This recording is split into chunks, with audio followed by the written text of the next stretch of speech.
Ya, sekarang kita lanjutkan ya untuk membahas persamaan irisan kurva irisan kerucut yang terakhir, yaitu hiperbola. Oke. Ya, ingat ya tadi sebelumnya kita sudah ketahui bahwa persamaan dari irisan kerucut, kurva irisan kerucut itu selalu mutlak PF dikali epsilon, mutlak PF sama dengan epsilon dikali mutlak PL. Nah, maksud PF ini artinya adalah jarak titik P yang berada di kurva hiperbolanya ke F yang berupa fokus, ya. Kemudian kalau P dengan L ini artinya jarak titik P, sembarang titik P yang berada di hiperbola ke titik L, di mana titik L ini adalah hasil proyeksi P ke garis direktris gitu ya. Nah, untuk hiperbola epsilonnya itu lebih besar dari 1. Nah, sehingga di sini kita tahu ya, kita nyambungnya dari elips aja, bahwa epsilon kuadrat dikurang satunya itu karena epsilonnya bisa 1, otomatis yang positif itu adalah epsilon kuadrat dikurang 1 gitu. Nah, dengan demikian, kalau sebelumnya kita punya persamaan elipsnya seperti ini ya, nah, maka kalau misalnya 1 dikurang E kuadrat, otomatis ini udah negatif ya. Makanya kita ubah nih bentuk ini menjadi epsilon dikurang 1 gitu. Maka ya kalau ini diubah ya negatifnya ditarik keluar nih, di sini ditaruh negatifnya. Ya. Jadi kita awalnya punya 1 dikurang epsilon kuadrat. Ya, ini kan sama dengan negatif dari epsilon kuadrat dikurang 1 gitu. Nah, kita memperoleh ini, kita bisa memisahkan B yang baru ya. B kita yang baru itu adalah A dikali akar epsilon kuadrat dikurang 1, seperti ini. Nah, dengan demikian, kita punya nih persamaan baku hiperbola dengan fokus C, 0, yakni seperti ini. Untuk gambar ini akan menginformasikan kita bahwa si hiperbola ini ya bentuknya seperti ini. Ada dua kurva ya, kiri dan kanan gitu. Nah, dia dibatasi oleh dua buah garis, yakni disebut juga dengan asimtot di sini ya. Jadi garis yang melintang gini ya, yang berpotongan di 0,0 ini itu disebut dengan asimtot. Nah, kenapa asimtot? Jadi si kurva ini tidak akan pernah, ya dia akan berada di sekitaran garis ini aja, di dalam garis ini gitu. Jadi kalaupun kurva yang membesar ya garisnya juga akan membesar kan ya. Nah, jadi kurva ini hanya berada di dalam si asimtot. Nah, ternyata si asimtot ini kalau misalnya kita lihat ya, kita kan sebenarnya tujuannya mau cari C ya yang tadi, karena kita udah punya persamaan X kuadrat per A kuadrat dikurang Y kuadrat per B kuadrat. Sekarang berarti kita pengen tahu nih fokusnya itu di mana gitu. Nah, ternyata fokusnya, ingat kalau koordinatnya tetap C, 0, C, 0. Nah, di sini kita punya hubungan C itu dengan A dan B. Nah, hubungannya apa?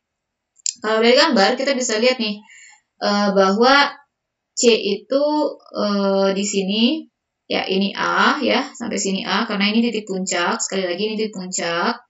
Titik puncaknya di A dan dengan di min A, 0. Nah, ke atas itu adalah sejauh B ya. Karena tadi kan kita juga menggunakan si elips ya. Kalau elips tadi yang ininya. Nah, elips yang ini tadi. Nah, sedangkan kalau si kurva hiperbola yang di luarnya gitu. Nah, dengan demikian A-nya tetap sama yang ini, B-nya yang ini ya, B yang ini, otomatis C-nya, jarak C ini, kita peroleh dari sini, dari segitiga yang ini. Nah, dari sini kita peroleh apa? Ya, ini C. Berarti C kuadrat itu sama dengan A kuadrat ditambah B kuadrat. Kalau dari gambar ya. Nah, sebenarnya untuk lebih jelas detail penurunannya, saya sudah tuliskan di sini ya. Kita tadi punya untuk pemisahan B tadi adalah A dikali akar E kuadrat dikurang 1. Nah, kalau kita jabarkan ini, kita akan memperoleh, nah ini nih ya, seperti halnya yang tadi, kita akan memperoleh B kuadrat ditambah A kuadrat sama dengan C kuadrat. Otomatis C-nya bisa kita cari dengan persamaan ini. Nah, kemudian sudah kita tahu C, ya di sini nilai eksentrisitasnya tidak ditanya ya, yang kalaupun kita mau cari tahu ya bisa digunakan persamaan A per ini juga sebenarnya. Sorry, maksud saya adalah E-nya ya sama dengan C per A. Nah, tapi di sini yang lebih penting itu adalah persamaan asimtot. Oke, C-nya udah clear nih, C-nya seperti ini. Sekarang asimtot bisa kita cari dengan cara ya, kalau misalnya persamaan hiperbolanya kita selesaikan di dalam bentuk Y sama dengan, kita akan memperoleh bentuk Y sama dengannya seperti ini. Nah, di sini kalau misalnya X-nya semakin besar, maka kita nanti untuk nilai X kuadrat kurang A kuadrat, A kuadrat ya di sini.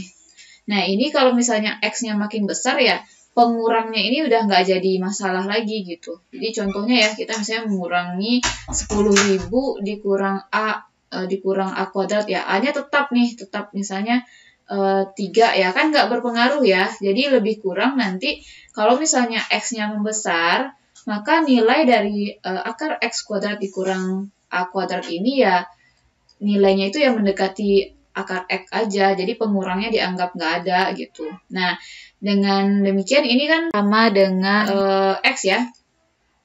Nah, oleh karena itu, saat X-nya membesar, artinya Y sama dengan kita itu, ya si rumus kita yang ini itu, akan menjadi ini, Y sama dengan plus minus B per A X gitu. Nah, inilah yang disebut dengan persamaan asimtot hiperbola.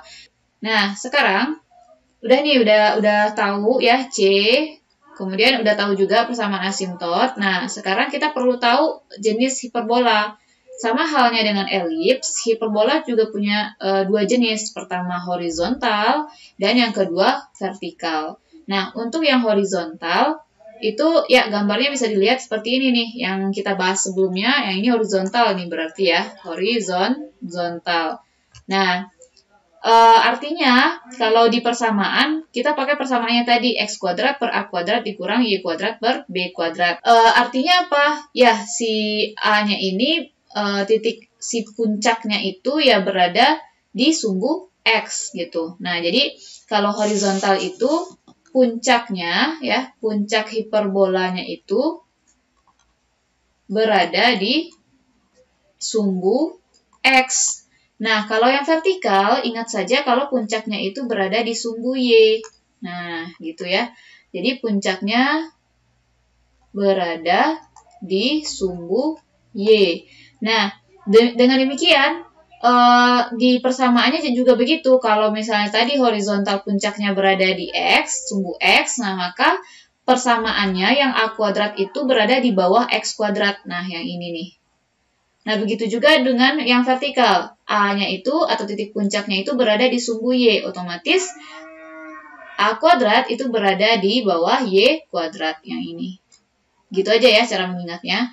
Nah, sehingga untuk tanda kurangnya ya yang jelas yang pakai A kuadrat itu dia selalu positif dan yang lainnya itu negatif. Nah, sekarang kita bahas ya dua buah contoh soal di sini. Pertama, kita punya persamaan yang ini nih, hiperbolanya. Oke, kita jawab dulu yang A ya, jenis hiperbola. Kita bisa tahu dari mana ya? Pertama, sama halnya dengan cara elips ya, kita bentuk dulu dia ke persamaan standar ya. Persamaan standar bakunya adalah X kuadrat per A kuadrat ya. Kita nggak tahu nih A kuadrat atau Y kuadrat, cuman ya dicoba dulu aja. 3 kuadrat dikurang Y kuadrat per 4 kuadrat. Untuk membedakan horizontal atau vertikalnya, lihat tanda negatifnya ada di mana. Nah, itu sebenarnya perbedaannya. Nah, kalau misalnya tanda negatifnya ada di Y, maka dia horizontal. Atau yang positif itu yang mana? Kalau positifnya di X ya dia horizontal. Di sini kan yang positif Y ya, berarti dia vertikal gitu. Nah, di sini bisa dilihat yang positifnya X. Otomatis ini adalah hiperbola horizontal gitu ya. Nah, kemudian ya ini bisa dikatakan ini positif gitu. Nah, makanya dia hiperbola horizontal. Cara ingatnya gitu aja sih kalau saya. Kemudian yang B, koordinat fokus. Ingat, kita fokusnya itu kalau dia horizontal, ya berarti kita fokusnya adalah plus minus C, 0. Jadi fokusnya di sumbu X, seperti itu ya. Nah, untuk mencari C-nya gimana? Kita ingat bahwa hubungan C dengan B dan A itu adalah ini nih, B kuadrat ditambah A kuadrat. Nah, B kuadrat ditambah A kuadrat. Oh iya, kita lupa nih. Kalau dia hiperbola horizontal, otomatis A-nya berada di bawah X. Nah, dari sini kita punya A sama dengan 3, B sama dengan 4. Nah, jadi C sama dengan akar 16 ditambah 9. Ini C sama dengan 5. Ingat ya, untuk hiperbola, untuk A dan B-nya itu tidak ada ketentuan harus besar A, harus besar B, itu nggak ada. Jadi, kalau elips kan tadi yang besar itu selalu si mayor gitu ya. Kalau di hiperbola nggak ada ketentuan seperti itu. Nah, seperti halnya ini nih. Untuk A-nya sama dengan 3, B-nya sama dengan 4, ya nggak ada permasalahan seperti itu ya. Jadi boleh mau A-nya lebih besar, mau B-nya lebih kecil gitu nggak apa-apa. Oke, yang jelas ketentuan hiperbola horizontal atau vertikal itu hanya berada pada positif dan negatifnya saja. Kalau misalnya untuk horizontal, positif si X kuadratnya harus positif. Kalau yang vertikal, Y kuadratnya harus positif, seperti itu. Oke, jadi balik lagi ya ke fokus, berarti fokusnya adalah positif negatif 5,0. Ya, kita lanjutkan. Yang C, kita akan mencari persamaan asimtot. Ya, kita tahu bahwa Y-nya positif negatif B per A X. Ya udah, tinggal disubstitusi ya, berarti positif negatif 4 per 3 X. Ya, ini Y-nya. Kemudian sketsa. Ya, ini kebetulan udah muncul ya sketsanya. Kalau misalnya anggaplah kita belum punya gambar, kita bisa menggunakan fokus dan asimtot untuk menggambar si hiperbola. Nah, pertama, kita tahu dulu nih, ya kita gambar dulu lah asimtot gitu ya. Nah, asimtotnya adalah garis 4 per 3 X. Nah, di sini artinya garis Y sama dengan X, namun kemiringannya di positif 4 per 3 dan negatif negatif 4 per 3. Ya udah, ini dia. Ini Y sama dengan 4 per 3 X, dan ini Y sama dengan min 4 per 3 X. Nah, kemudian kita cek nih, ininya, A dan B-nya. Ingat kalau A itu berada di sumbu X. Nah, B itu berada di sumbu Y, khusus untuk yang horizontal ya. Jadi A-nya 3, 1, 2, 3. Nah, ini berarti min 3 ya. Nah, titik puncak yang lain berarti min 3. Nah, sekarang, berarti yang 4 ini maksudnya adalah ke atasnya nih. Yang ini nih. Ini 4, ini min 4. Nah, kemudian, ya udah, sebenarnya kita kan cuma butuh puncak ya, kemudian asimtotnya juga udah ada. Ya, balik lagi ya, saya mohon maaf, PPT-nya belakangan sering error, kayaknya udah lelah ya. Jadi, tulisan atau jawaban tadi itu udah hilang gitu. Jadi, tadi kita kan sampai di sketsa grafik. Nah, dari sketsa grafik tadi, kita kan punya tadi A-nya sama dengan 3, B-nya sama dengan 4. Nah, ya udah, 3-nya ditulis ya, kita tahu puncaknya di sini. Ya, kemudian ya kita tinggal ikutin aja nih si kurva yang mengikuti si asimtotnya gitu. Nah, gitu ya. Kemudian kalau untuk yang sebelahnya ini ya udah gini. Seperti itu. Nah, oke, kita bahas yang jenis satu lagi. Di sini min X kuadrat per 4 ditambah Y kuadrat per 9 sama dengan 1. Nah, kalau kita ubah bentuknya, ya seperti ini ya, kira-kira per 3 kuadrat sama dengan 1. Nah, untuk ini gitu ya, lihat nih yang positif kan ini nih. Ya udah, berarti ini masuk ke hiperbola vertikal. Nah, ingat ya, kalau dia vertikal berarti yang di bawah Y jadi A. Ya, jadi A-nya di sini adalah 3 dan B-nya adalah 2. Nah, kemudian kita bisa cari fokus nih. Selanjutnya kita bisa cari fokus, di mana fokus itu adalah fokusnya adalah min C plus minus gitu ya, C, 0. Ya, C kita A kuadrat ditambah B kuadrat. Nah, sehingga ini 9 ditambah 4 adalah akar 13 ya. Nah, kemudian kita ya tinggal ditulis aja ya. Berarti F-nya positif. Oke, bentar. Positif, negatif. Saya tulis di atas saja kali ya. Ya, berarti F-nya positif, negatif, akar 13,0. Kita lanjutkan yang C, untuk persamaan asimtot. Ya, ingat aja persamaannya adalah plus minus B per A X. Jadi sama aja ya, mau horizontal, vertikal, asimtotnya sama. Udah, Y sama dengan plus minus B-nya 2 per A-nya 3X. Nah, udah dapat nih asimtotnya. Sekarang D. Yang D gambar grafik. Ya udah, grafiknya pertama ketentuan vertikal horizontal ini mempengaruhi ya. Kalau dia vertikal ya udah berarti kita akan menggambarnya nanti di bagian atas dan bawah. Nah, sebelum itu kita gambar dulu asimtot. Apa garis asimtot ini nih? Ini adalah Y sama dengan negatif 2 per 3X.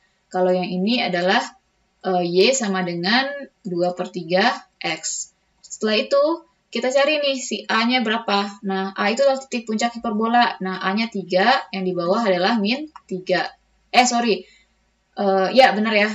Terus, ya fokusnya, ingat fokusnya tadi tinggal dicari aja akar 3 ini berapa angkanya gitu. Ya udah, untuk menggambarnya tinggal diikutin aja ini, harus simetris ya. Ingat sumbunya, dia itu simetris gitu ya. Nah, kemudian tinggal diikutin, yang jelas dia tidak akan pernah melewati si asimtotnya gitu. Gitu juga untuk yang di bawah. Oke, mungkin itu saja pembahasan kita mengenai hiperbola. Begitu juga dengan pembahasan mengenai kurva irisan kerucut. Jadi untuk bab irisan kerucut kita hanya membahas sampai di sini saja, yakni sampai di persamaan parabola, persamaan elips, dan persamaan hiperbola. Semoga bisa dipahami. Terima kasih atas perhatiannya. Sampai jumpa di video selanjutnya.